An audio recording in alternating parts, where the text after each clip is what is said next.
Hey, it's BK on the air here, just to let you know that this is a podcast rebroadcast of my live radio show that you can hear Saturdays 10 a.m. till noon Eastern on 100.3 FM and AM 1450 WBHF. You can stream it at WBHFradio.org or download the free TuneIn app for all of your mobile devices. So let's get started. Let me just push this button here and...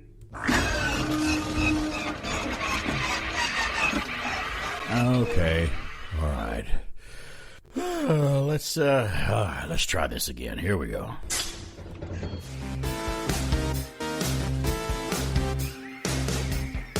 Hey, you know, don't come in the studio and scare me like that when you of all people come in and go, okay, this is it. This is my third and final cup of coffee. I'm like, oh wait, you forgot to add at the end for of the day. Of the day. Okay, good. Not of forever. I'm like, wait a minute, are you swearing? You, of all people, swearing off coffee? I can't believe it. Yeah, it's not good. If it was made illegal tomorrow, I'd be a lawbreaker You'd tomorrow. Be on the black market for black coffee. I'd have my own speakeasy of coffee. You'd have to know the password. You'd have to solve the riddle. You'd have to get What past is the password? You have to get past the giant gorilla in the monkey suit. What is the password for coffee? I'll come up I wonder with what would something. it be? Come on, what would it come up with a password, a secret password that would still mean coffee that you would get? What would it be? I mean, Mrs. BK and I have our safe words sometimes that we Safe always word. have, that we've always agreed on. That means when stop. it comes to some things that we might be involved in. I don't want to get into that, but yeah. Get a lot of email now. and she was sleeping when I left. She's going to be now. all these random posts. She's awake now. So what's your safe She word? heard that. She's going to be like, what? Because you and I know our better halves don't listen to us on the radio until we say something wrong about them, controversial, or incorrect. Incorrect. I've seen it happen now. There's a new layer in this wrinkle of our wives having this superpower. How do they do it? How do they do it? Now, they don't even have to necessarily listen. They will just randomly bump into someone who was listening who feels compelled to tell them, oh, guess what I heard today? And, of course, I'm sure they accurately reflected the context and everything that was going on around Sure, it. yeah. I mean, It this wouldn't is in why he any said way it. come across worse than was intended or jokingly said with lots of love. Of course not. That's become the new wrinkle. Which is the reason we say those things 99.9% of the time. Let's be honest. Yeah. Not that that's going to help. No. I don't even have to try anymore. I just go home and I'm like I walk in there. I'm like, okay, doghouse. There it is. You go over to the doghouse. I'll see you tomorrow. Yeah, I mean, you got your blankets in there from last time. Anyway, I didn't even bother taking all your them out. stuff is in there. It's like the fake. It's like the fake compliments. Benny Hill played this jerk once on his show where he was going around and he's like this very cocky actor, and he was talking about women that he was going out with, and he's like, I don't know why this lady has such a problem with me. I looked at her and I said, Becky, you're great. You sweat less than any fat girl I know.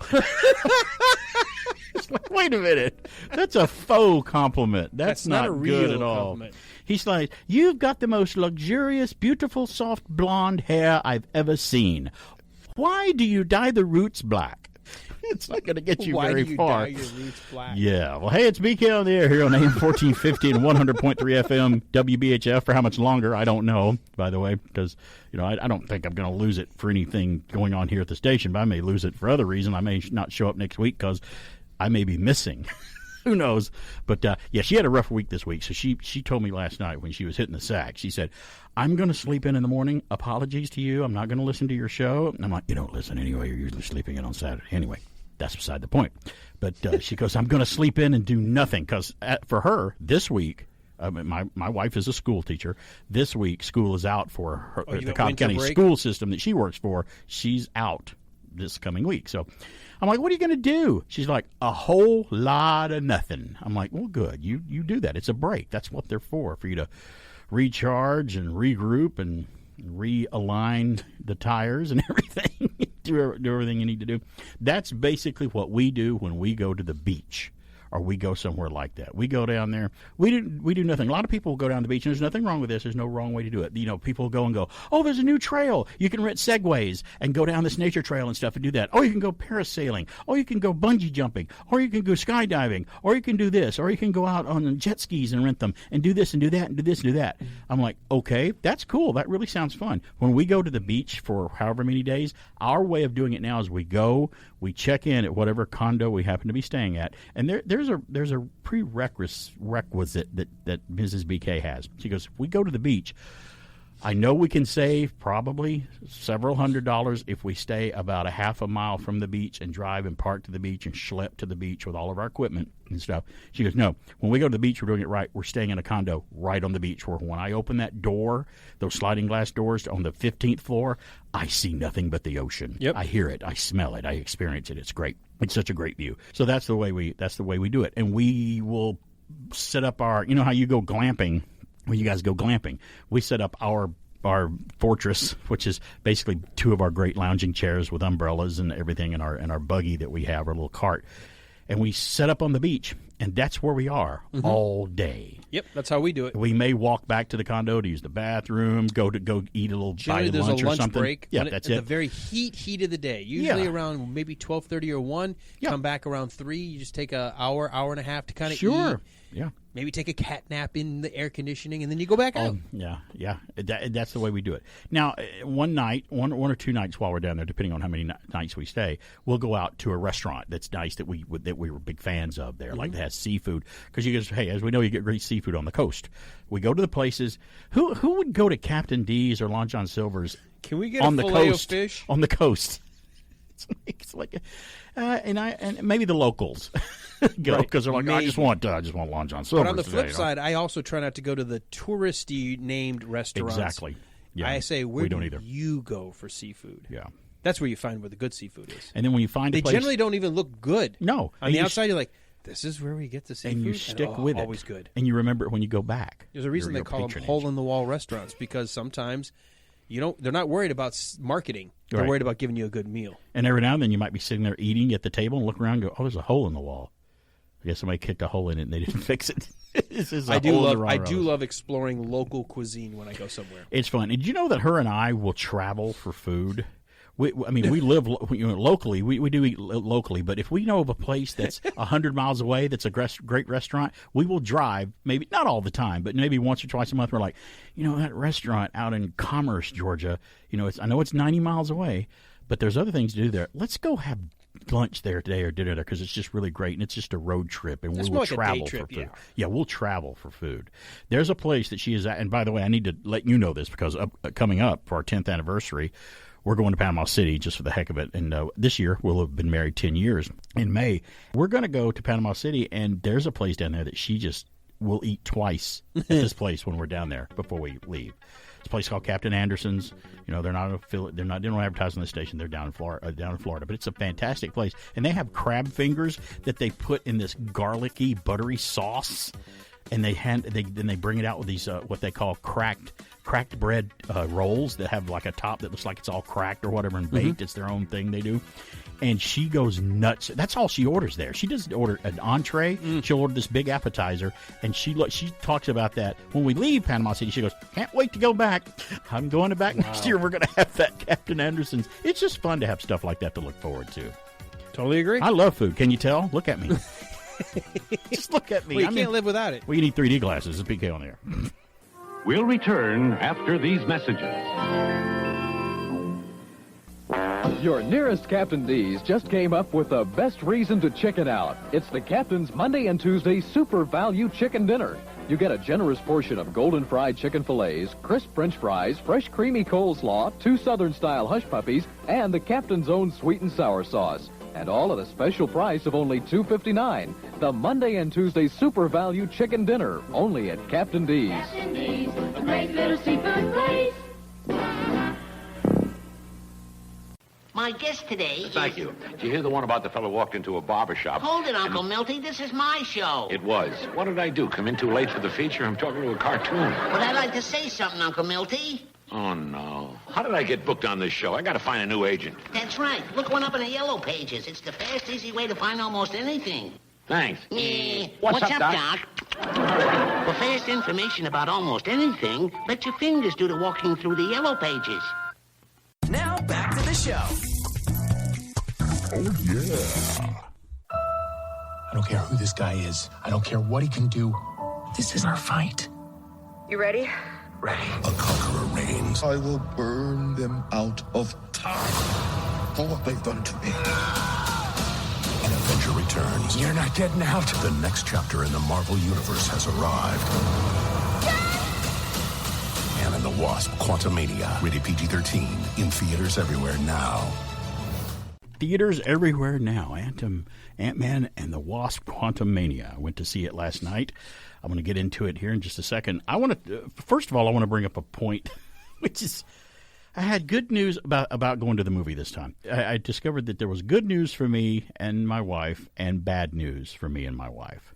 Alan, I found out that with the tickets that we bought a few days ago in advance to see Ant-Man and the Wasp: Quantumania, the latest offering from Marvel, the good news was we qualified for the senior discount.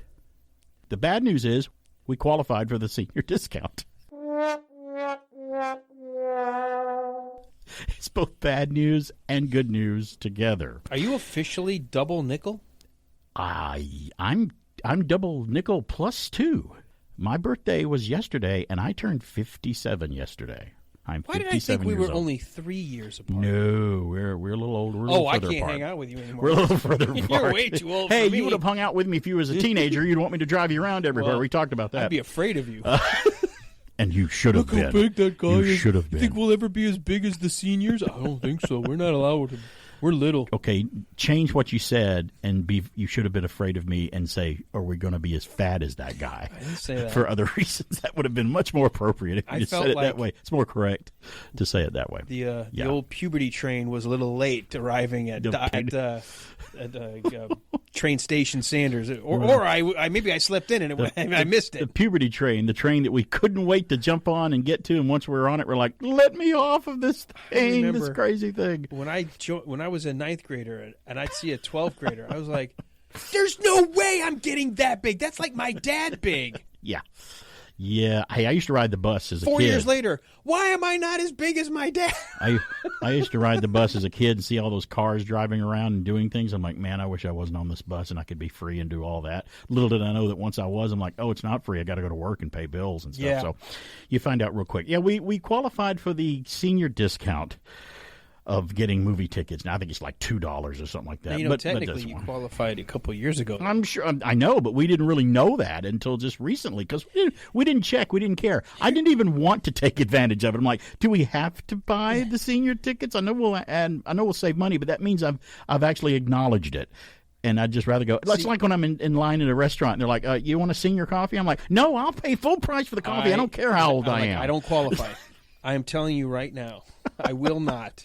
I have no problem accepting a military discount. That's different. I am in no way, at least as far. Now, if it's a free cruise, fine. I'm Grandpa there's Sanders. different ways. Yeah, there's different ways of taking advantage of it. But Yeah, there if really it's is. a 5% off or a free extra cup of coffee, I'll pay for it. Thank you, and keep my faux dignity.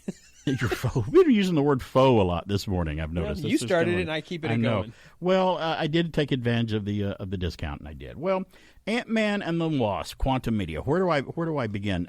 I'm not going to spoil anything, and I know a lot of people haven't seen it yet, so I don't want to go down that route. But I'm going to give you kind of just a Reader's Digest. And for people who don't know what Reader's Digest is, if you're younger, that means a condensed version. It was a short magazine and small, believe it or not. It wasn't even the same size as regular magazines. It just condensed a lot of information down into just a very small package of a magazine. Well, didn't it start with actually summarizing books? Right, it did, and that's what it means. It's a Reader's Digest version. Yeah. But then again, they grew and did a lot of other stuff. Well, I'm going to give you the Reader's Digest review, and I don't know what it is. Now, when I found something out before I went to see Ant-Man, it kind of shocked me a little bit because in the back of my mind, I kind of knew it, but once you say it out loud, you kind of go, "Wow, is it really?" Ant-Man and the Wasp: Quantumania is Marvel MCU film number 31. It's the 31st film of this cinematic universe. And you see what I mean by saying, yeah, I kind of knew that, but when you say it, you're like, and then I start thinking, wow, there have been 31 films since Iron Man. Or 30 films, not counting Iron Man. Right. There's been 31 total films, including Iron Man. It's a little crazy and it blows your mind a little bit once you think about it in a stream of films. In all honesty, if it falls apart, if it for some reason just it goes away. Which it probably will, because everything does. I can't imagine in our lifetimes another moment like this where they were able to pull this off. Yeah. And I know DC's going to try from square one. I know we'll see if they can do it. Right. But it's going to take them at least 12 to 14 years to see if they can catch up. Well, let's just say this. Even if the Marvel films ended with maybe the 15th film, that was a heck of a success. That was more than of a success. That could have been considered a successful bunch of films made by a production company. For me, it's Iron Man through Spider-Man Far From Home. That's the series. After that, I enjoyed No Way Home as a standalone movie because it kind of was its own thing. I liked Doctor Strange 2. It was connected to some of the small screen stuff. Yeah. But it kind of was its own movie, too. It didn't really give us the new world yet. It just kind of was. We didn't learn a lot more, really. We did a little bit, but not a lot. Those were the only two that I found compelling so far of the newer ones. And I'm with you. If you think about the Marvel run, and if you ended it, if somebody just wants to go, well, I just want to give up here. Well, if you want to give up somewhere and stop watching them, some people would say Endgame was where it stopped. You don't need to go any further. True. I think you need to watch the Spider-Man film right after Endgame to kind of give you that little satisfactory sewing up of everything and kind of the quiet step into. It gives into you the that next piece thing. we were missing of, well, what was the world like during the blink? What How happened? did people overcome? How are people trying to get on with their lives? How did it affect what was going on? And I liked that element. And yeah, it introduces a new character, but it really didn't do anything to advance the MCU further at that point. It just was a nice wrap up to me. Yeah, and it felt like, I mean, even one of the best scenes is him sitting on the top of the Peter Parker's on top of that building, I guess, after doing something. I can't remember what he did. And he's kind of sitting there resting after doing something, and he looks around, and there's a Tony Stark billboard behind him with Iron Man on it. And he just kind of looks at it and goes, oh, he's everywhere. I'm seeing him everywhere. Well, yeah, so that brings us up to now. Now, this Phase 4 of Marvel, or is it Phase 5? The one that just got This is done. 4. We're still on 4. We're still we're on 5 because Ant-Man, this new movie, is the first film of Phase 5. Really? Then yes. 4 didn't do anything. It is. No. Yeah.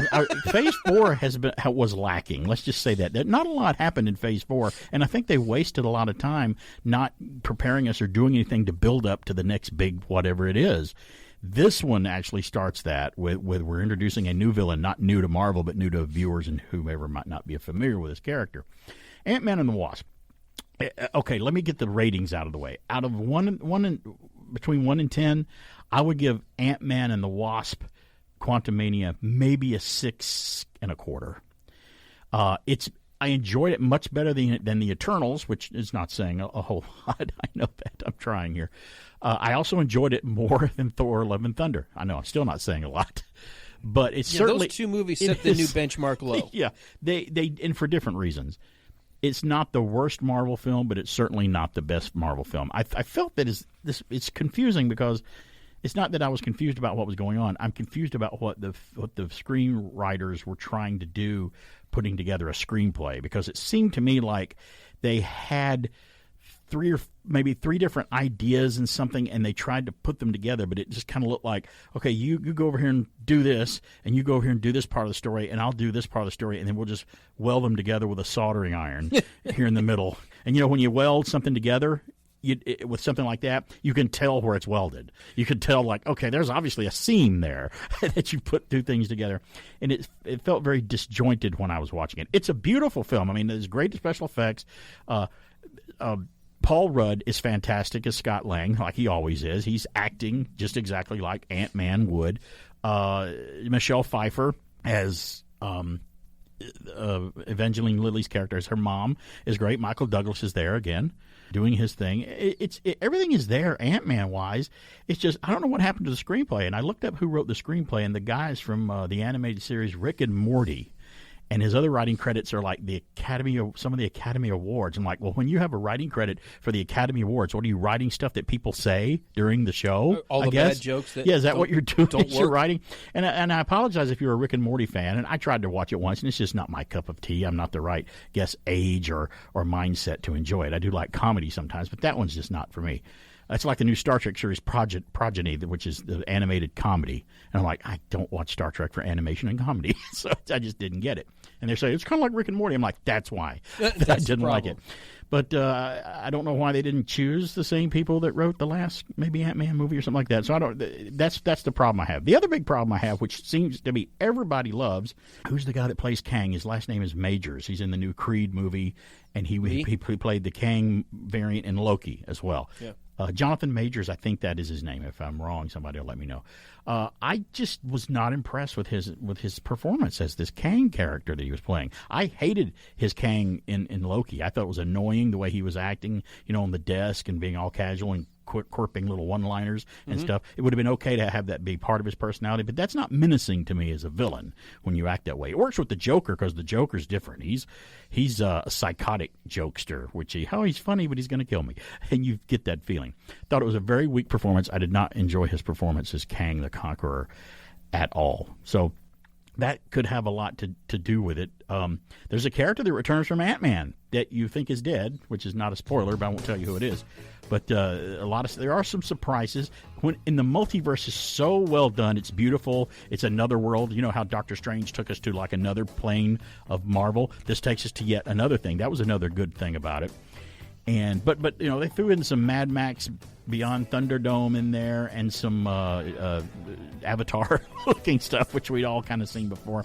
But it's just disjointed, and it's not what I thought it was. And I'll hit on some more after we flash the audience. I think I've got a theory about what might be going on with me and maybe the public in some of these Marvel films. Are there too many of them? Have we become oversaturated and complacent with our wanting more and getting more? It's BK on the Air.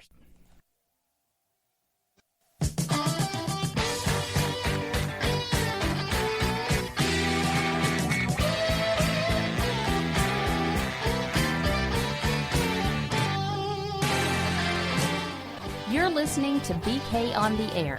This is Mrs. BK, and I'm not listening now because, well, I sleep in every Saturday morning. But I'll catch him later on the BK Escape Pod podcast. Now, back to that man of mine, BK on the Air. Mwah. I promised your mom that you would only use this stuff when one of us was around. It's really dangerous tech. I know, it's dangerous. What if the cops took it from you, huh? What if you lost it? I didn't lose the suit. You have a suit? Wait, you have a suit? I know how to take care of myself, okay? Trust me, I'm pretty good at it by now. Ouch. Look, I didn't mean it like that. I'm sorry. It's okay. It's all right. I get it. I just think you should get to have a normal life.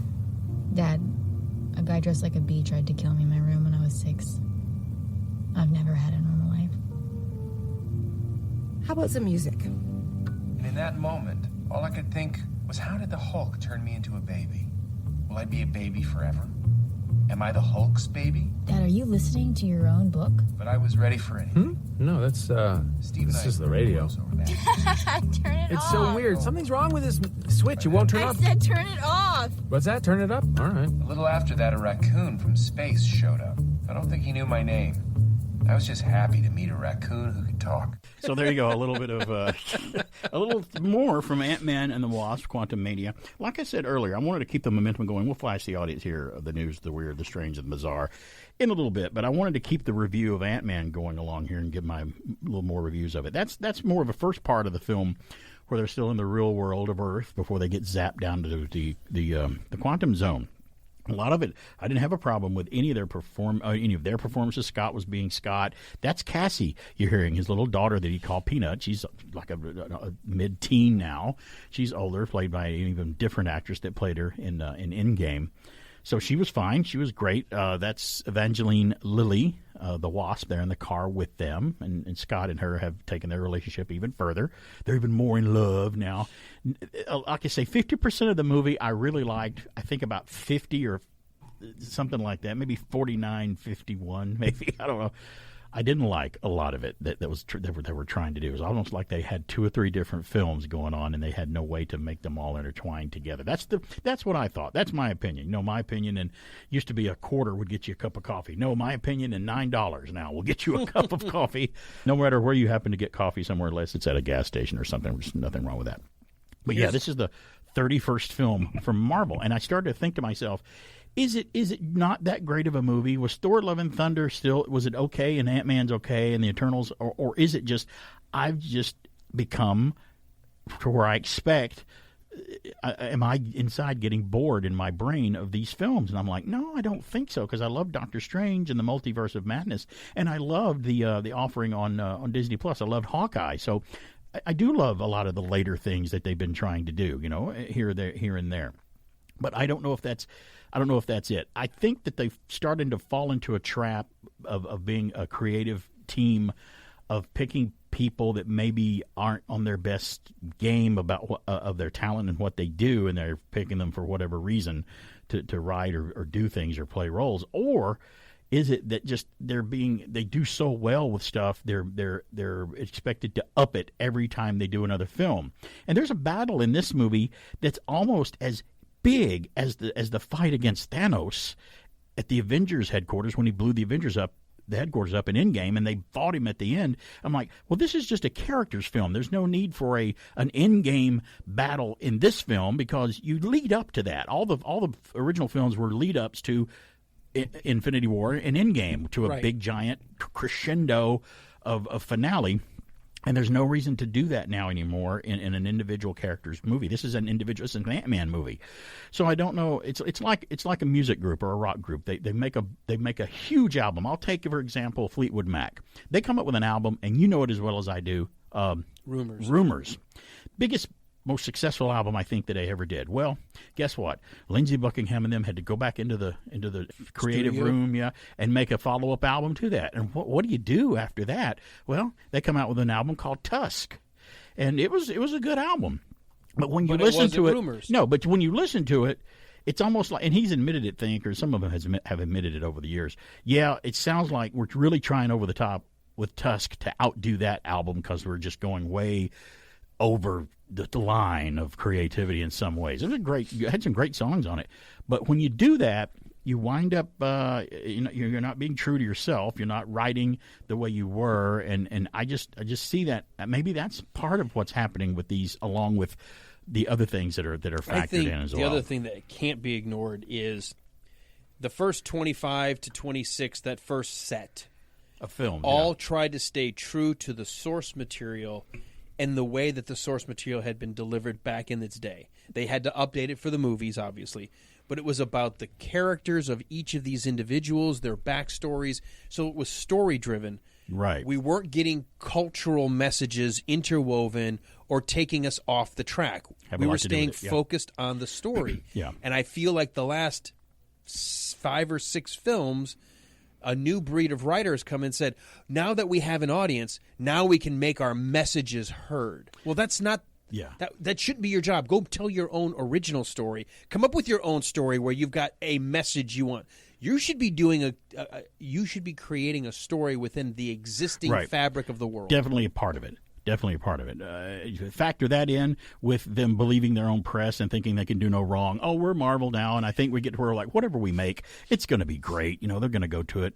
But even if you're sitting there and what's your favorite cake? If you had to eat a cake that's your favorite cake, what do you look forward to if you had your perfect birthday cake for you? That birthday cake is probably my favorite cake. Okay, so if you have that, and I can't eat that every day. But if I bake a perfect one and just it's so great, it's full of icing and all the good stuff, but I give you 5 pieces of it every day, and I try to make the next cake better and better, you're going to get a little sick of that after a while. I think that might be part of what I'm experiencing anyway. I can only speak for myself. I don't know about the general public. You know what, though? And this is what you and I were talking about off air previously in my show.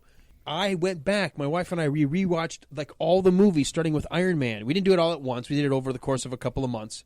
Yeah. They're all still good. They're all great stories. So it's not that I'm tired of them. Right. It's not I'm tired of it. No. And by the way, your analogy, you didn't give me birthday cake every time. Right. You gave me a cake, but one time it was a carrot cake. One time it was a banana nut cake. Right. One time it was a chocolate cake, then a vanilla cake. You gave me different cake. Right. And I think I don't know what they're making now. I don't think it's cake. Yeah, I think it's not one reason. I think it's got icing, but I don't think it's cake. It's all those things probably added up together. The true way that I found out that maybe Ant-Man and the Wasp and Quantumania wasn't a great film, is when it was over. I don't mean after it was over in the post-credits and the mid and the post-credit scenes hadn't popped up yet. When the whole movie was over and the lights came up and we pulled our feet off the floor that were stuck to the popcorn and the butter and the crap that are on the bottom of the floor and got up and started to leave, Mrs. BK looked at me and she goes, I don't think I liked that very much.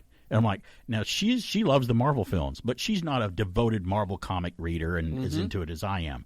So I know when just someone like her who just enjoys the films as they go along and they intertwine, some are better than others, and she will give a very accurate review and representation, because I, number one, am going to be a little more forgiving when it comes to some things, like with Star Trek and Marvel and Star Wars. I'll be like, yeah, that wasn't that great, but I still like this about it. It didn't really totally suck, you know. But she's blatantly true. She's very truthful about it. She's like, yeah, I don't think she said it was the worst one yet, but she goes, I didn't really like that. There was something about that I didn't like. Something was wrong there. And I'm like, wow, that says a lot when she will say that. And she loves a lot of them.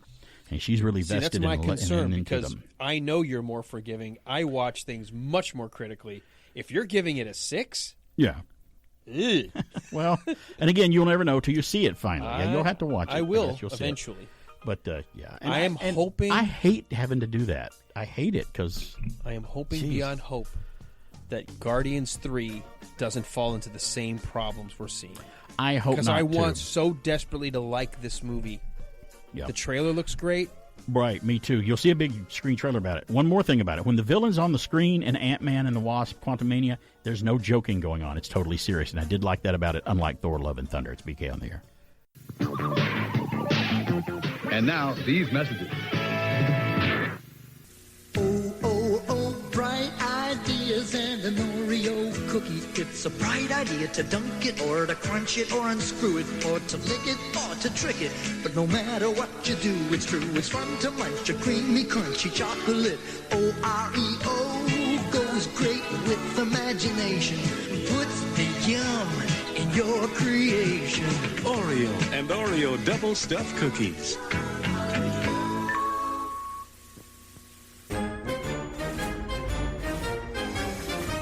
Hi, I'm Captain America, and I'm here to talk to you about one of the most important weapons in any soldier's arsenal, math. As a soldier and as an Avenger, I've seen some pretty exciting things. But you know what's really exciting? Reading.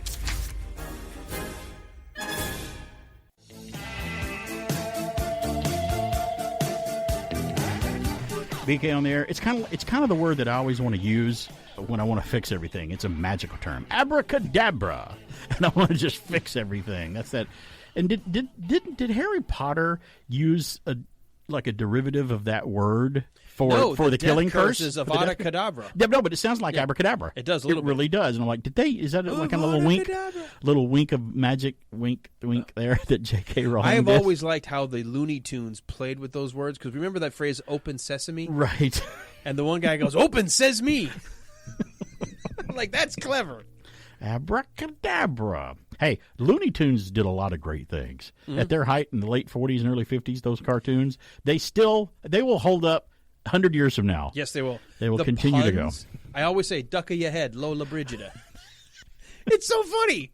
And if you don't know who Lola Brigida, it just sounds like you're being Italian. Right, she was you're a classic actress, yeah. Duck of your head. One of our classic actresses and performers passed away. We'll get into that later as we go along, but I did want to put a little capstone on the Ant-Man review. Go see it if you want to go see it. If you're a Marvel fan, go and see it, because don't trust me. You may go and see it and like it. You know, you can never tell. I don't know. I mean, I did not hate it, but I did not. I was far from loving it. That's for sure. He's a beloved character. I love the Ant-Man character. Here's how I know the Phase 4. If this is Phase 5, how I know the Phase 4 movies were not that great. Because the only two I have any desire to rewatch have been, which I've seen both of them twice now, is No Way Home, the Spider-Man flick, right, and Doc Strange 2. Right.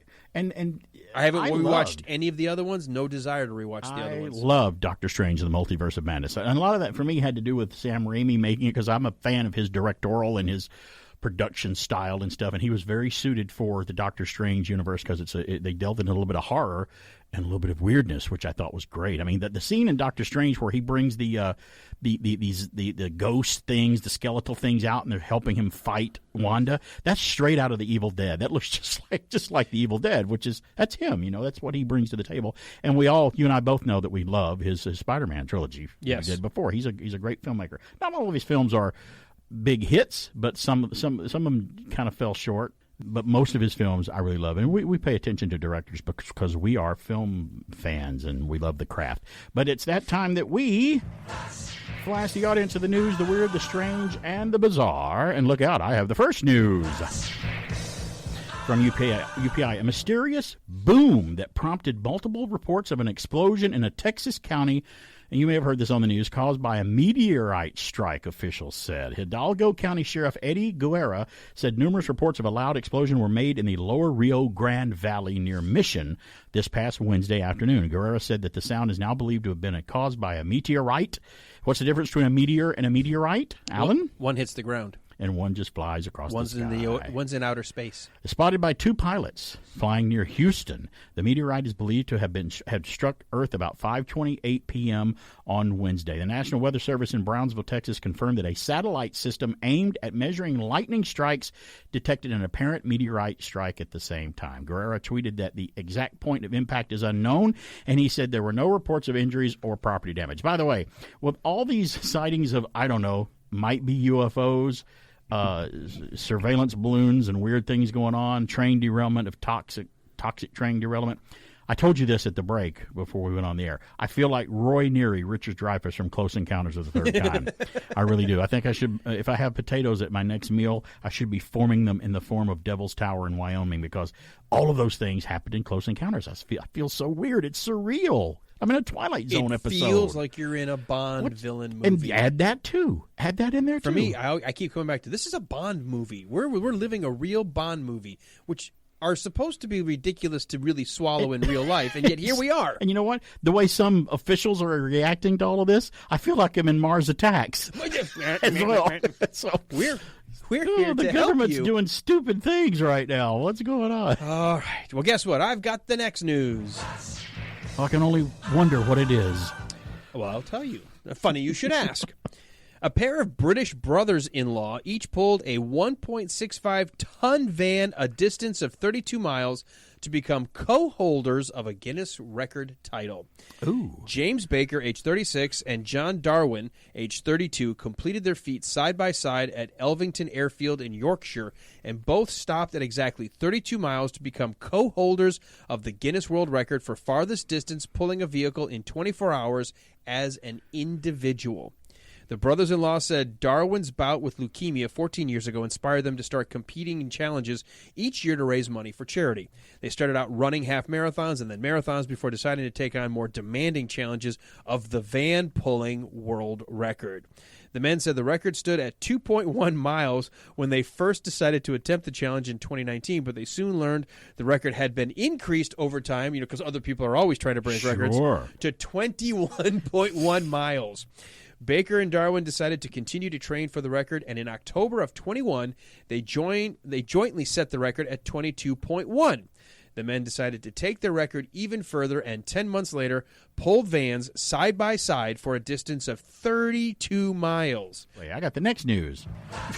Sure. Let's do it this way. It's your show. From UPI, a string of lights in the sky that prompted reports of UFO activity on social media were actually Starlink satellites, experts said. The line of lights, stupid Elon Musk. The line of lights spotted over the state on Sunday night sparked speculations on social media that UFOs were flying over the area. Experts said the lights were actually Starlink satellites launched into orbit Sunday evening. Quote, they launch a whole train of satellites, and you're actually seeing individual little satellites, but they're all in this row, and that's why it looks like the bright line in our sky. Renee Kerrigan, curator of the Science and Planetarium Director at the Peoria Riverfront Museum, told WEEK-TV. So there you go. No UFO, nothing to see here. It was just Starlink satellites. I would have liked to have seen that. I like stuff like that. That's kind of cool. I don't think I've ever. Sometimes you can see satellites with a naked eye, and I've never been able to do that. You'll see them sometimes way up high. You'll see like a little, like and it's very they're faint, moving but like real fast. A light. Yeah, I will tell you this: Better than spending over $2 million shooting down hobby balloons, but that's a different story. It is a totally different story. I do have the final news. Let it cross. It's coming right at us. Let it. It's a hit. Negative. It didn't go in. It just impacted on the surface. Did you hear one actually landed in Lake Huron? I did hear that. I'm hearing a lot right now that I just cannot. I find myself hard to believe. Now, my luck would have been I would have gone paddleboarding and then a sidewinder takes me out because it missed. It missed its target. Or rather, it hit it and debris hit you right on the head. Bonk. It's like it was just a little piece of debris. Yeah, but it was 400 pounds of debris. Yeah, that's little for that. It's falling at 200 miles an hour. That's right. All right, let's wrap this up. Please. Oh, my goodness.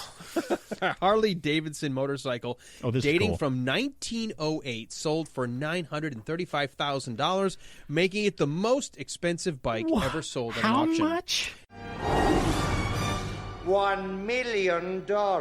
Really, $1 million. And I saw a photo of it, and it basically looks like a bicycle with an engine on it. That's how they motor. looked. Yeah, back then. Like the mopeds of the 70s. Yeah, that's right. They regressed. Mecum Auction in Las Vegas said the motorcycle, known as the Strap Tank, due to the nickel-plated steel bands that suspended the fuel tank and oil tanks from the frame, sold for $935,000 after fees in a late January auction. Wow. Vintagent, a website that tracks auctions of vintage motorcycles, said the sale represented the highest price ever paid for a motorcycle at auction. Surviving strap tank bikes are rare, and the bike sold by Mecum was an especially unique find. Mecum said that the bike was found intact in a Wisconsin barn by, once again, someone finding something like this. There it is. Just sitting in the barn. Waiting to be discovered. Back in 1941, and he kept it in his possession for the ensuing 66 years. The bike was most recently restored by Paul Freehill of Fort Wayne, Indiana, Wow. the auction house said. That's amazing. Now, I was a bike guy growing up. I had several motorcycles. It started when I was a kid. I think my dad, he bought me one of those mini bikes when I was a kid, like fresh out of first or second grade. You know, the kind that, they're just a mini bike, and you start them up like a lawnmower, a little mini bike. Had that. Then I think I graduated after that to what's called a Honda 50, a little bitty Honda 50cc. It's a little bigger, but not big enough to ride on the road or anything. Or it was just for a kid.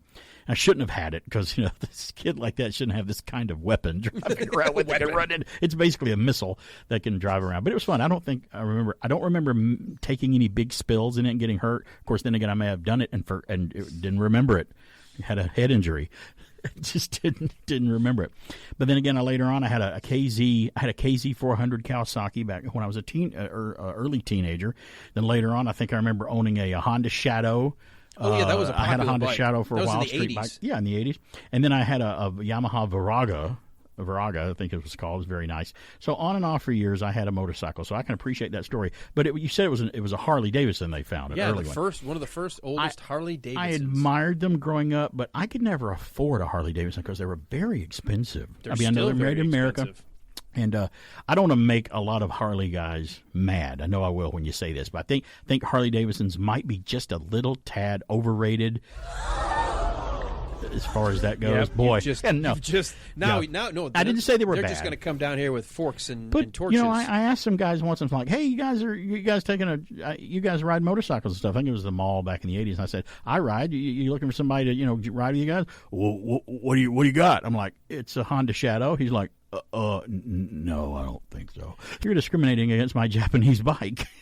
I don't think I like that. It could also need to be equal discriminating opportunity against your tiny bike compared to them. It may be discriminating We against can't my. even hear your bike. It's so little. Maybe discriminating against my nerdy butt. Too, Could very well nerdy be. goofball. They may have way looked I at was. you and they used that as the excuse. That could very well be the. We don't the need reason. him representing Hell's Angels chapter in North Cobb. Hey, wait! We don't serve your kind. We don't here. serve your kind. What? You're Yamaha. You'll have to park You're it not outside. welcome here. See, we go from a Jaws reference to a Star Wars reference. We can do adapt that. almost any line to I can any adapt. situation. I can do that. Now, I do think you have to be careful. Riding a motorcycle, you really have to not so much worry about you, but you've got to watch other people. That's the reason I don't have one. Because I almost bought it once on a highway in Marietta. I mean, due to someone not seeing me, it's because they just didn't see me. And even after I did the whole evasive action, almost wiped out and everything, they just kept going because they still never saw me. They didn't know that they almost killed somebody and just kept going. Yeah. And And it's the chance you take. And the interstates, forget about it. Freeways, I would never ride them on a freeway or an interstate. What's the point? That's not fun at all. That time has long since left me Especially behind. in the summertime when it was hot. Yep. I'm going down the country roads up in the mountains. That's the way to ride a bike. So BK on there, we're going to tell you what on this day in history happened when we come back. It's February 18th, the day after my birthday. It was my birthday yesterday. Happy birthday. Yes, thank you very much. I appreciate that, birthday. Frosty. You sent me that. I did. We'll return after these messages. Did you tell Richard you'd be here? No. Well, he's here. Thank you. Oh, waiter.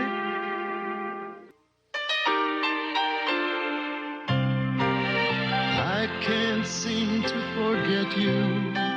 Your wind song stays on my mind. Windsong Perfume by Prince Machiavelli. America is on the go from Maine to the Grand Canyon with a portable radio as a traveling companion.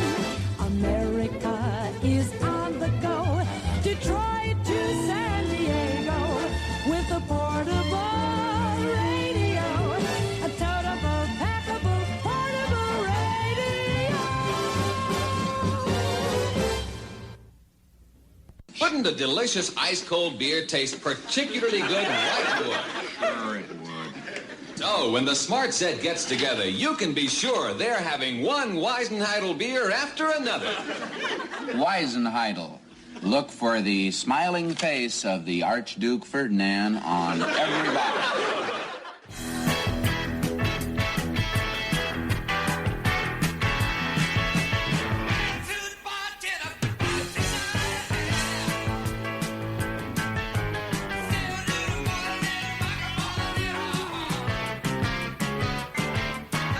Hey, we're back. It's always a fun here at WBHF, AM 1450 and 100.3 FM, especially on Saturdays from 10 till noon, having a good nostalgic geekiness, mistake-laden electronics exploding time here at the radio station. Sometimes it's always fun to endeavor to persevere over your shortcomings, and when something happens, I don't know. So, I love that. I don't know. My goal is to survive. I don't know if I'll achieve it. Let's do but it's my goal. We'll try. Let's do a little on this day in history, which is today, February the 18th, the day after my birthday. On this day in history, in 1879, sculptor Frederick Augusto Bartoli, I guess he's Italian, he's awarded the patent for his design for the Statue of Liberty on this day in history in 1879. I didn't know that was a patented thing. It must have been. Now, we're going to take some big jumps in times here because there wasn't really a lot of, there's a lot of things that happened in history on this day after my birthday, but not a lot that I could talk on the show that would kind of make sense that would fit the template. Let's just put it this way. The day after I was born, there's not a lot of stuff happened. I mean, they were come on. still in awe. They were still in awe, that's right. At least in 1966. BK has entered our universe? At least in 1966, anyway. On this day in history, 1968, here's some rock history for you. British guitarist David Gilmour joins the rock group Pink Floyd for the first time. Great guitarist. I always put him on one of those lists of great guitarists. David Gilmour is definitely one of the best. He is a guitarist who was forced to become a vocalist. He did, and made the transition very well as well. But he never thought of himself as wanting to be a lead singer, but they couldn't really find that voice, and so he ended up becoming the voice of Pink Floyd. And what was the Waters. What was the album they came out with after they had reformed and Roger was gone? Was it that Division would be Bell? Momentary Lapse of Reason. And then the Division Bells after that. Yeah. That's David Gilmour taking over as lead singer. He did Correct. sing in some of the older songs. He sang on some of the then. songs, yeah. Yeah. But he always thought of himself as a guitarist who's turned vocalist. Did you know that it blew my mind when I was a kid that when I heard it, well, it blew my mind later, but I didn't know it as a kid, is the song Money. Is it Money? Or is it Have a Cigar, You're Gonna Go Far? One of the big hits they had, neither one of them sang it. They brought in an outside guy to sing a song. And I don't think David Gilmour and Roger Waters cared for it. I will have to research this fact. I think it was Have a Cigar, I think was it. One of their songs. I don't think so. Have a Cigar sure sounds like Roger Waters. I got to look it up now because this is Come bugging in me here, now. Dear boy, have a cigar. Yeah. You're gonna go far. I love it. It's the whole thing about the music industry, about how we'll lie to you to your face just to make money. Right. I'm going to put in Pink Floyd, different singer, and I want to see which one. They did, because there was one song that they sung that neither one of them sang. I just can't remember which it was, and I don't know how to look for it right now because I got other things to do. If you find out who it is, I'll try to do it. It's Have a Cigar or Money. I don't know which one it is. While you're driving the show. Gilmore. You should not look things up while driving. I shouldn't. That's right. Gilmore and Put your phone Waters down. did not sing that song. One of them. I don't know which one it is. Today in history, look at this history. 1977 on this day in history, February 18th. Space Shuttle Enterprise takes its maiden flight on this day affixed atop a Boeing 747 shuttle aircraft carrier. So there you go. The very genesis of the space program, the space shuttle program, by the way, was their birthdays today. Look at, I've got so many birthdays. Let's see if I can plow through these before we run out of time. Burton Mustin's birthday today. That's Burt Mustin. Now, we talked about Burt Mustin, I think it was last week or week before last, on his anniversary of his death, because he was a iconic television and movie actor who was in everything. He always played the old man and stuff that he was in. All in the Family, Andy Griffith Show, Brady Bunch. He was about Jesse James Killed My Father with Bobby. You remember that? I played the soundbite on the radio. He was born on this day and died in 1977. And I looked at younger photos of him, and he looked old even when he was young. Today is Bill Cullen's birthday. Bill Cullen Pitts, TV game show host. He hosted over 20 different game shows. And Alan, I know you remember who Bill Cullen is. He always wore the real thick glasses.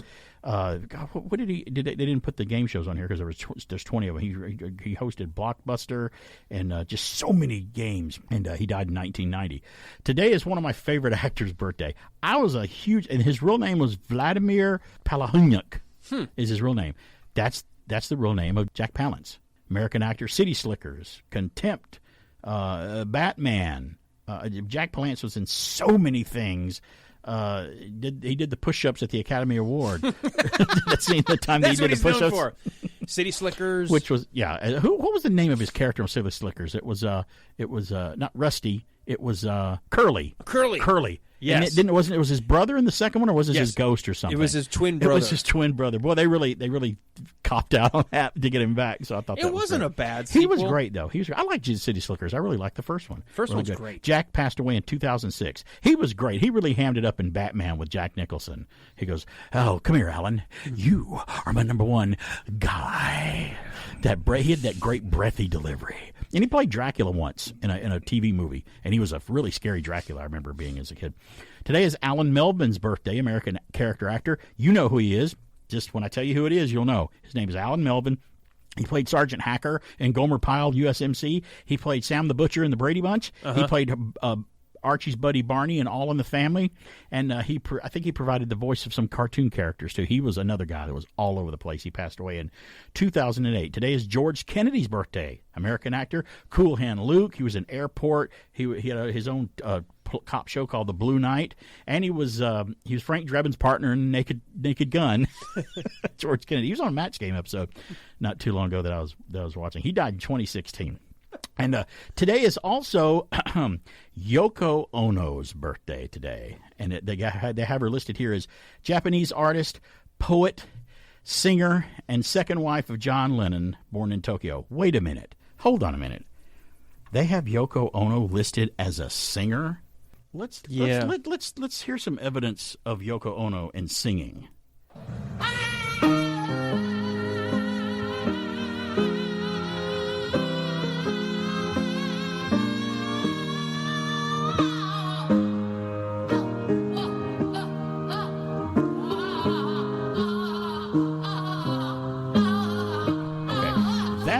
Someone has added, they say, oh, here's Yoko Ono singing the national anthem. They added the piano music of national anthem in the background. That's actually a video of her at an artist, some sort of museum of art, of her presenting vocal singing as a piece of art for everyone to gather around and listen to. So that's a little bit of...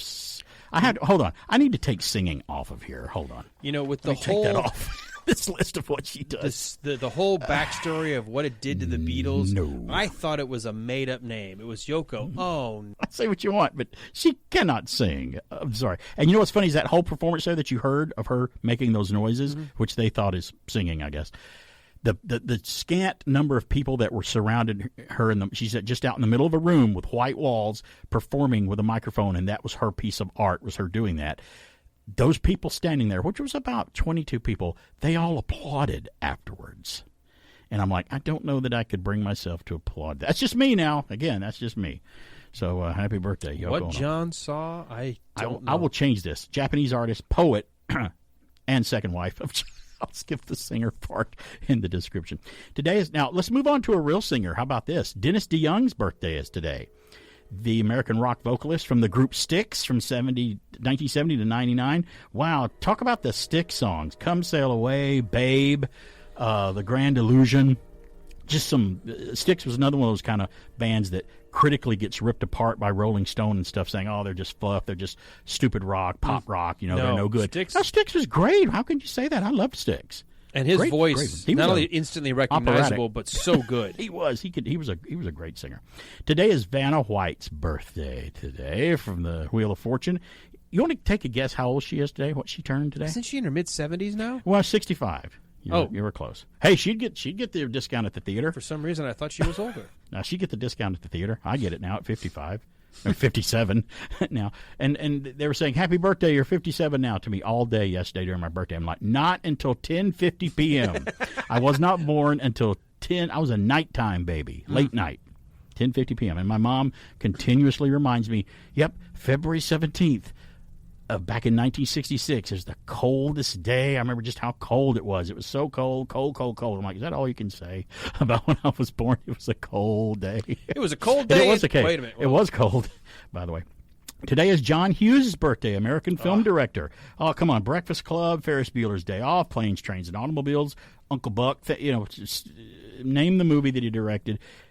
He died in 2009. I'd forgot, and for some reason I'd forgotten he'd passed away. I thought he was still with us. Do you realize he even wrote more than he could direct? Like he was, yeah. He had more ideas than he had time to direct. So and you'd see written by John Hughes, but directed by somebody else. Other people. What if you had to choose your favorite Hughes film? What would it be? I have mine. For my, without a doubt, and it just came up the anniversary is Breakfast Club. Breakfast Club is my second favorite, but I don't know why this one's my first favorite. It's just so great, and I never get tired of it, especially around Thanksgiving. I love Planes, Trains, and Automobiles. That movie it just gets me every time it starts. I'm like, oh, I'm hooked now. I got to watch it.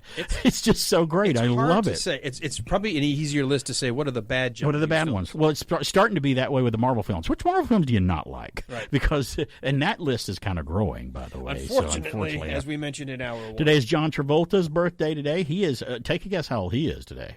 John Travolta. Is he in his late 60s? He is in his late 60s. Yes, you would be correct on that one. Like 68? 68. You got it right on the. If the price is right, you would have won a prize. You got it right on the nose. The ding, ding, ding, ding, ding. Someone has guessed the actual price of this.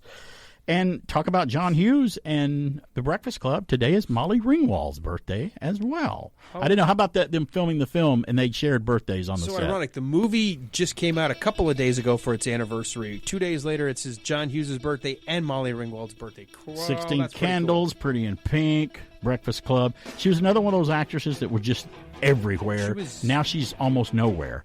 I mean, she really kind of took maybe a semi-retirement or something. I don't know what the whole total story behind her is. I'm going to tell you what I'll tell you what National Day it is when we come back, because I want to do something about that when we come back. I'll tell you one of them, but I want to play a spot for you. Well, what the heck? I'll tell you now, and I'll play the spot when we come back. Today is National Battery Day. Celebrate those batteries, man. And today is Thumb Appreciation Day. Appreciate your thumbs. You can do a lot with them. Got to be opposable. That helps. And Fonzie used it to the max. To be clear there. After these messages, we'll be right back. Tuesday, one look and Fonzie's hooked. I am in awe. But his dream girl has a little surprise on the season premiere of Happy Days. Then Shirley's getting married. But who's the mystery groom? It's the season premiere of Laverne and Shirley. It's the Fonzie motorcycle, and here's Fonzie, each sold separately. Hey, Fonz! With thumbs up action, switch the cycle on, and it takes off. Then its automatic twist-out action sends it back. Batteries for cycle not included. He's cool. Hey, Fonzie! Fonzie motorcycle with twist-out action. Fonzie figures sold separately.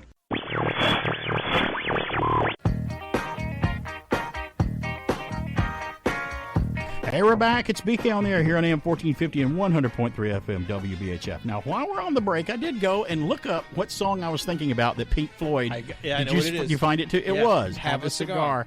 And I heard it, and I went for years not knowing that Waters nor Gilmore sing that song. Apparently, what I was reading just quickly, Roger Waters felt he wasn't hitting the right tone. Yeah. And this other guy, Roy, was there, studio guy, and he's like, okay, you can kind of do me. Just do me the way you think I'm supposed to be doing this. That just sounds weird. It's like, Alan, I don't think you have the right vocals to host this radio show. Let somebody else host it. You just be behind the scenes and let someone else be the voice. But do you? I don't think it was. I think it was just that was the day they were recording. That's weird. His voice was a little scratchy. I don't know if he had a cold. He just said he wasn't happy with the tonal quality. That's just weird, though. And I think this other guy sounds just like Roger Waters singing. Never ever really happened again, as far as I know. Nope. Isn't that odd? That's crazy. Well, we've lost another celebrity, and it happened, I think, yesterday. Did we find him? No, lost as in forever. Not that kind of lost. Raquel Welch passed away at 82 on Wednesday. Her manager, Steve Sauer, confirmed exclusively to people that she passed away peacefully early this morning after a brief illness. And again, I'm sure it'll come out later, but that's the phrase that's being used a lot, especially with celebrities, saying they passed away after a brief illness, and you can always speculate what that means. He said her career spanned over 50 years, starring in over 30 films and 50 television series and appearances. The Golden Globe winner in more recent years was involved in a very successful line of wigs, believe it or not, in business.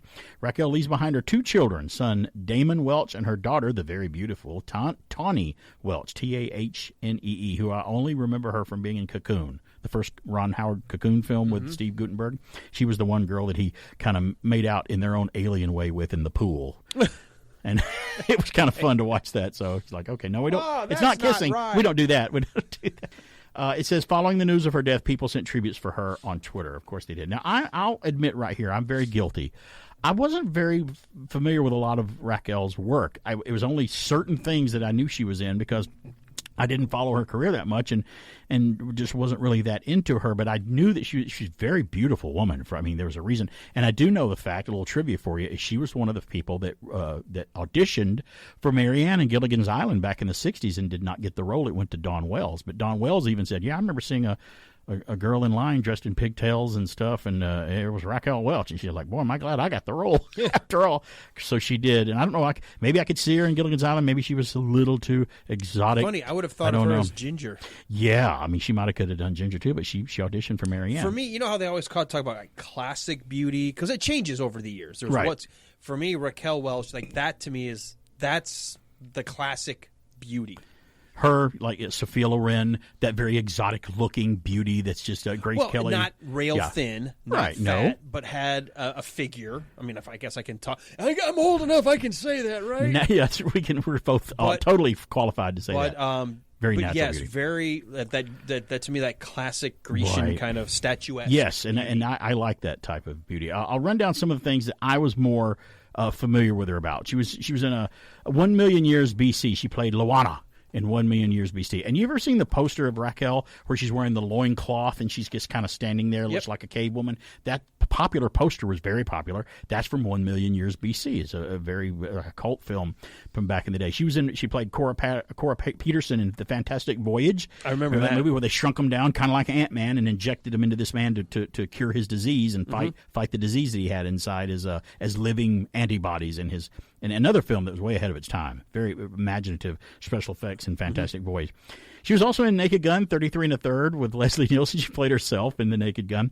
And I'd forgotten she played Diana Stride in Lois and Clark, The New Adventures of Superman. I'd forgotten about that appearance of her in Lois and Clark. But I also remembered her from a sitcom that she was in, and this is a scene of her from the sitcom that I'm talking about. Yes, get behind the modesty screen and drop them.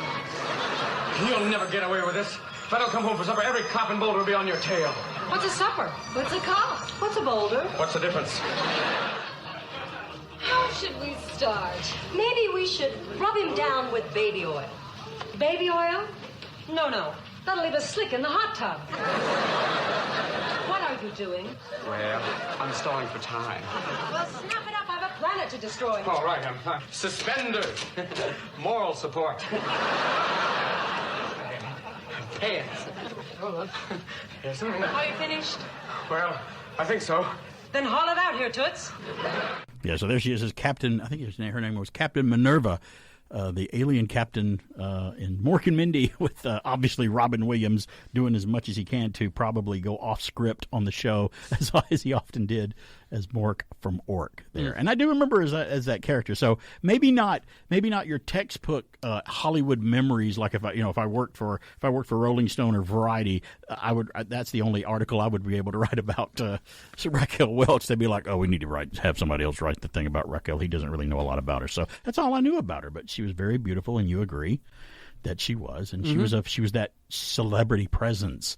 I'm not saying she was, but some celebrities were kind of, for a while, some of them anyway, were famous for being famous. Like, oh, she's on this variety show all the time. Paris Hilton today? Paris Hilton. I would give Raquel more points than Paris. Well, yeah, no, but I mean right. the idea that she became famous because of the name. She's famous for that. Wouldn't you like to be just famous? That'd be nice. Some talented people that are so great try their best to be recognized and famous, and then somebody like Paris just goes off and goes, oh, okay, now I got millions of dollars, I'm popping. I'm gonna make a naughty video, leak it. Oh, who stole it? Oh, suddenly I'm worth billions. And billions and Kardashians billions. said, we'll do that too. That's a cool See, idea. I couldn't believe that. Well, I said earlier, I'd do something like that, and they go, well, we're gonna have to arrest this guy for person. It's like it's roughing the watcher. I talked earlier about national days today, and I wanted to cue this up because it's always fun to go down the nostalgic ad route of commercials. It is National Battery Day today, and batteries. And you and I, we're big fans of Baba Black Sheep, the Black Sheep Squadron and television Wild series. West. Well, you know what? Somebody from there always wanted to let you know about the right kind of batteries to have. I dare you to knock this off. I dare you to compare anybody's batteries, with alkaline power cells. I'm trying to beat them for long life. You know what? You can't. When you want long-lasting energy, you can't buy a longer-lasting, all-purpose power system than gold, red, and black alkaline power cells from Eveready. Come on. I dare you. No, I would never knock the battery off of Robert Conrad's What an iconic campaign. shoulder. That was a great campaign. That's great. Because you knew instantly, dare you to knock it off. Like, whoa, that must be a good battery. Because that was part of getting into a fight. He's like, not this I'll tell you, piece it was of wood. a crap battery. We always like, how can you get away with saying this on television? It was the cheapo battery, it was and the it still cheap, is. crappy battery. But Robert Conrad puts it on his shoulders and I dare you to That's knock right. this And off. how many did they sell because of it? Probably quite a lot. Campaigns, they're important. If they're good, they'll stick with you forever. He was one of those original tough guys, and he falls into that same group of men, actors, that I remember that were kind of the same age as our dad. Robert Conrad, Burt Reynolds, Clint Eastwood, who's still with us, thank goodness, Tom Selleck, those guys. And when we lost Burt Reynolds, we've already lost Robert Conrad too. When those guys that were our dad's age started to leave us and pass away, and then you and I did finally, we lost our dads too. It was like, we've said goodbye to that generation of kind of tough guys and guys that we knew that were kind of like our dad and stuff. And it was kind of sad. I didn't want to bring the show down. I just wanted to kind of equate those together. We already went off the air once today, so I don't want to go off the air again. And I got I've got two Marvel stories that I got coming up here that I want to do after we come back after this break. What is it? It's Kevin Feige teases Harrison Ford's role in the new Captain America New World Order. Since we were talking about Ant-Man and the Wasp: Quantumania, I got some Marvel stories. And he also talked about Tom Holland's next Spider-Man appearance this week. So a little breaking stuff there. February 9th came and went. It was National Pizza Day. I don't know if you guys talked about it on Bartow's Morning News, but I want to hit on it because I've noticed they took a big poll of Americans. And they're like, what was the most liked pizza toppings and the most disliked? We like pizza. We differ on it with some toppings and stuff. So I'll talk about that too when we come back because I have my own opinion when it comes to pizza. Pizza is very personal, like music and cars and things that you buy for yourself and stuff. It's very personal. It's BK on the air. We'll return after these messages.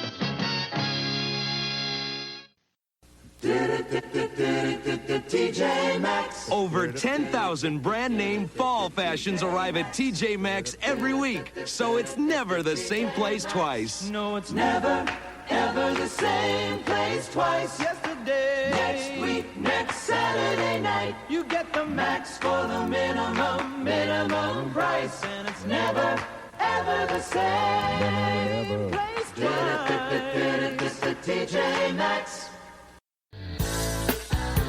Yeah, I've always said I can walk and chew bubblegum at the same time. The problem is I can't rub my belly and pat my head at the same time. I can't reverse it either. It's very hard for me to do two things at once. So, but buddy, I can fall down the YouTube rabbit hole.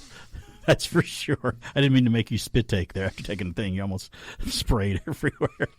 Who knows? On this board, it might help if we pour water on there. I don't take a chance. You don't want to pour water on the board. No chance. So, after today's incident.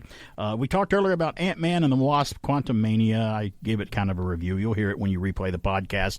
Don't want to get back into it too much because I don't want to take up too much more of the time because we're ticking up to the end of the program here. More Marvel news. I have a story here. Kevin Feige teases Harrison Ford's presidential role in Captain America: New World Order. That's the name of the new Captain America film. After starring in practically every pop culture tentpole you've ever loved, Harrison Ford will soon add another iconic franchise to that list, starring in next year's Captain America: New World Order from the MCU Marvel Studios. The 80-year-old actor, still hard for me to believe that Harry's 80. He's 80. I'm 57. Hard to believe that, too, for me. The 80-year-old actor will appear opposite Anthony Mackie's Sam Wilson, and he'll be taking over the role of Thaddeus Thunderbolt Ross, the military leader first played by the late William Hurt.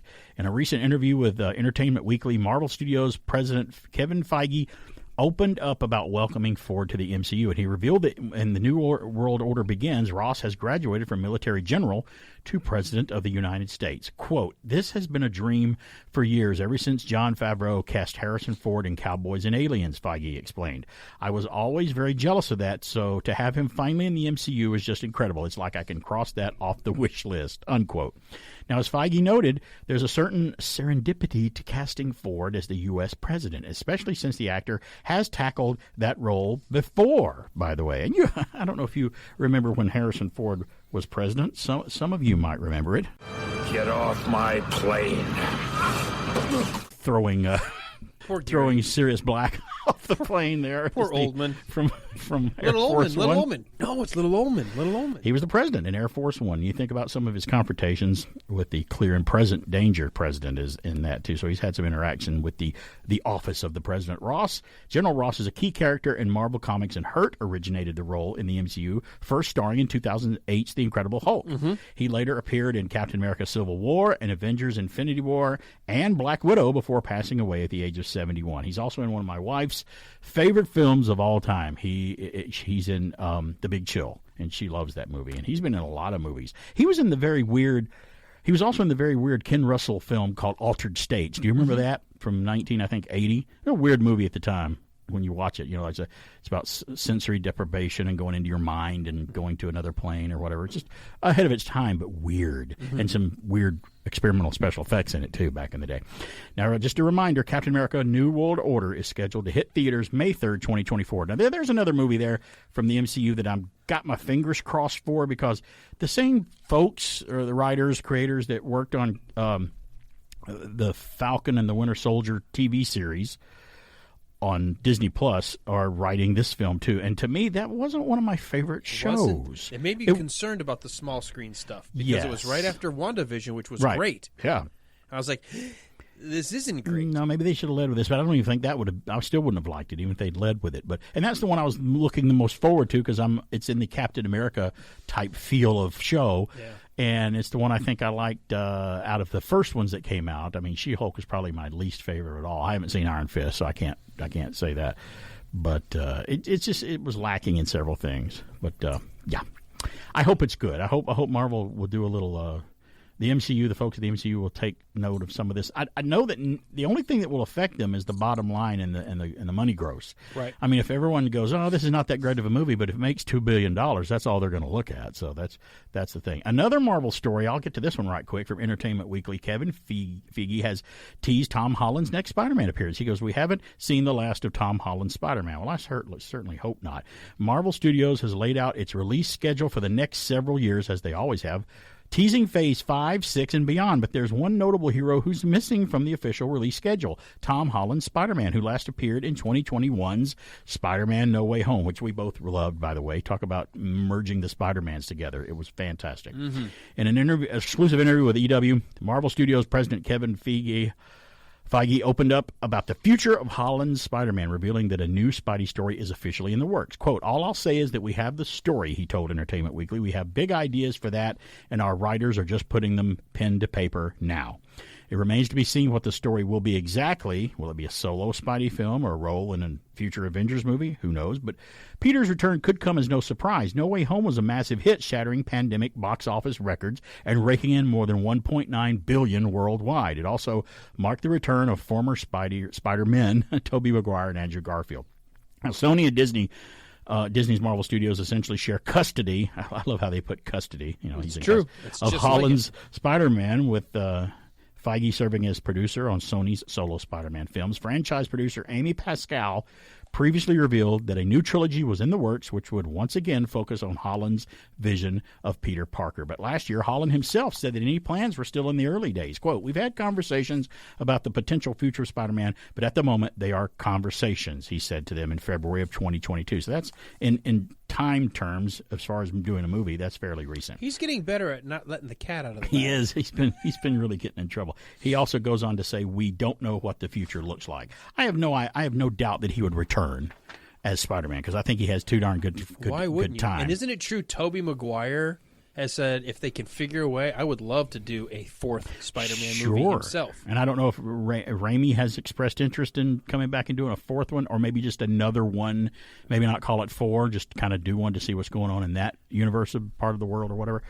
And people that say, well, you know, Tobey Maguire and Andrew Garfield, they aren't part of the MCU. I'm like, well, that'd be incorrect, sir, because they've acknowledged the multiverse and had them in their films, so they are technically now part of all of that. So there you go. It makes you wonder, story-wise, would he reflect on the different Spider-Mans, and could he be, like, who is he in relation to? Right. Does he feel like he measured up to the other two? Right. Or is he a failure because it would be an interesting, quote, human story, which is why Marvel used to be really good movies. Yeah, and you knew that they could play away with time and go, oh, well, he was the spell or whatever sent him back before it ever happened, and they have no memory of what happened. That could be as well, because sometimes they do that with things. They're like, well, I'm going to send you back to your own timeline, your own universe, but I'm going to make it, and we'll send you back before this ever happened, so it just wipes out everything and you won't remember anything. I'm like, I would rather him know, because that would be part of the story. I think that would be more interesting. I think that would be a great actual story, the human side, which is always why I've loved Spider-Man. Because I thought it was depressing at the end.